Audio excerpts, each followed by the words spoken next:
നിങ്ങളുടെ favourite shows ഇനി ഒരിക്കലും മിസ്സാവില്ല. ഇപ്പോൾ C5 കാണും നിങ്ങളുടെ ഫേവറേറ്റ് ഷോസ് തികച്ചും സൗജന്യമായി. എന്റെ ജീവിതത്തിന് ഒരർത്ഥമുണ്ടെന്ന് എന്നെ മനസ്സിലാക്കി എന്നെ പിന്തുണയ്ക്കാൻ കഴിയുന്ന ഒരാൾക്ക് എന്റെ ജീവിതത്തിൽ എന്തൊക്കെയോ അത്ഭുതങ്ങൾ ചെയ്യാൻ കഴിയുമെന്ന് ഞാൻ നിന്നിലൂടെയാ മനസ്സിലാക്കിയത്. രാജു തീരേണ്ടത് കണ്ട വാടക ഗുണ്ടകളുടെ കൈകൊണ്ടല്ല, എന്റെ കൈകൊണ്ടായിരിക്കണം. എന്നാലേ അവന്റെ മരണശേഷം എനിക്ക് സമാധാനത്തോടെ ഉറങ്ങാൻ കഴിയൂ.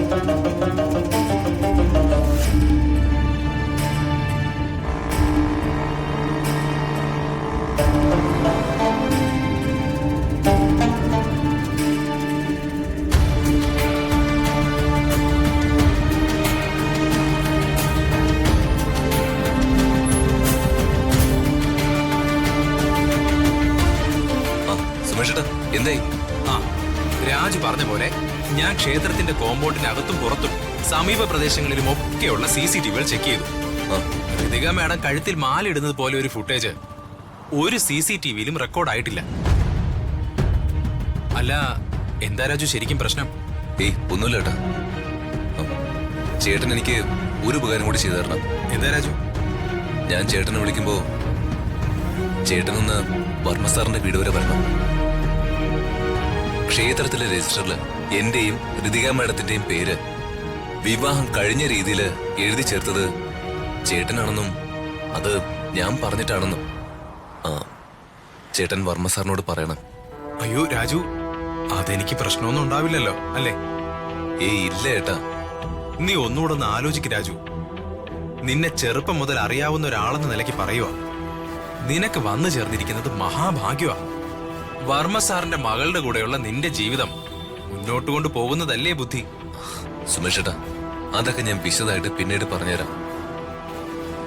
ഇപ്പോ ഞാൻ പറയുന്ന ഒന്ന് കേക്ക്. എന്താ? ഞാൻ വിളിക്കുമ്പോ ഒന്ന് പറയണം. വർമ്മ സാറിനോട് എല്ലാം പറയണം. ശരി രാജു, ശരി.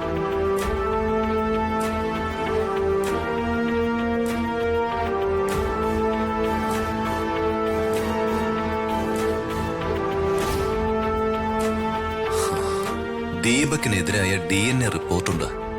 ക്ഷേത്രത്തിലെ രജിസ്റ്ററിൽ എന്റെയും ഋതിക മാഡത്തിന്റെയും വിവാഹം നടന്നതായി സുമേഷ് ഏട്ടൻ എന്റെ നിർബന്ധപ്രകാരം എഴുതി ചേർത്തതാണെന്നും വന്നു പറയും. ഋതിക മാഡം ദീപക്കിൽ നിന്നും സേഫ് ആകാനും ഞങ്ങളുടെ വിവാഹം നടന്നിട്ടില്ലെന്ന് തെളിയിക്കുവാനുള്ള തെളിവുകളും സാക്ഷികളുമായി. എല്ലാം ഞാൻ വിചാരിച്ചതുപോലെ കൃത്യമായി നടന്നാൽ എനിക്ക് വീണ്ടും പഴയതുപോലെ സമാധാനമായി വർമ്മ സാറിന്റെ ഒപ്പം PA ആയി ജോയിൻ ചെയ്യാം.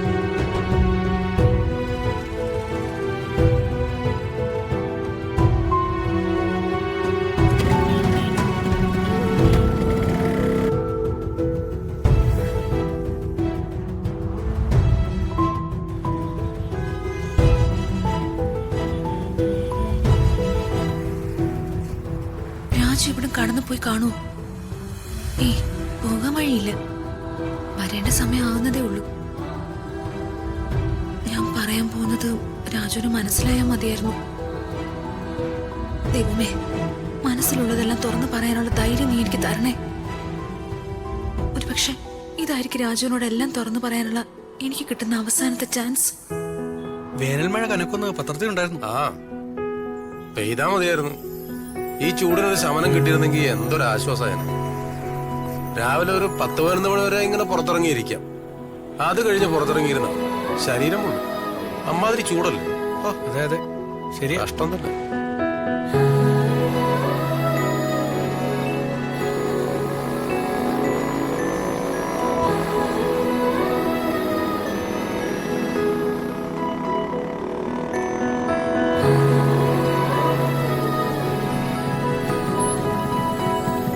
ഋതിക മാഡം, മാഡം എന്താ ഇവിടെ നിൽക്കുന്നത്? DNA റിപ്പോർട്ടിന്റെ കാര്യം എന്തായി രാജു? റിപ്പോർട്ട് ഡോക്ടറിന്റെ കയ്യിൽ നിന്ന് വാങ്ങി മാഡം. ഇനി അത് എത്രയും വേഗം വർമ്മ സാറിന്റെ കയ്യിലെത്തിക്കണം. മാഡം വാ, നമുക്ക് വർമ്മ സാറിന്റെ അടുത്തേക്ക് പോവാം. രാജു, അച്ഛന്റെ അടുത്തേക്ക് പോവാനല്ല, രാജുവിനോട് വളരെ പ്രധാനപ്പെട്ട ഒരു കാര്യം സംസാരിക്കാനാ രാജു അച്ഛന്റെ അടുത്തേക്ക് പോകുന്നതിന് മുൻപ് ഞാൻ ഇവിടേക്ക് വന്നത്. എന്ത് പ്രധാനപ്പെട്ട കാര്യമാണെങ്കിലും നമുക്ക് വർമ്മ സാറിനെ കണ്ട് ഈ റിപ്പോർട്ട് കൊടുത്തതിന് ശേഷം സംസാരിക്കാം. മാഡം ബൈക്കിൽ കയറ്. എന്താ രാജു, ഞാൻ പറഞ്ഞ നിനക്ക് മനസ്സിലാവില്ലേ? ഇത്രയും പ്രധാനപ്പെട്ട കാര്യം ആയതുകൊണ്ടല്ലേ ഞാൻ നിന്നെ കാണാനായിട്ട് ഇവിടെ വന്ന് നിന്നത്. ഞാൻ പറയുന്നത് കേൾക്കാനുള്ള മനസ്സ് പോലും നിനക്കില്ല. എന്താ മാഡം ഇത്? മാഡത്തിനെല്ലാം അറിയാവുന്ന കാര്യമല്ലേ? രാജുവിന് ഇപ്പൊ എനിക്ക് പറയാനുള്ളത് കേൾക്കാൻ പറ്റോ ഇല്ലയോ? മാഡം, മാഡം നിന്നേ. മാഡം, മാഡം എന്താ മാഡം? എന്താ മാഡത്തിന്റെ പ്രശ്നം? എന്താ രതിക മാഡം, എന്തു പറ്റി? എനിക്ക് എങ്ങനെ രാജുവിന്റെ അടുത്ത് പറയണമെന്ന് അറിയില്ല രാജു.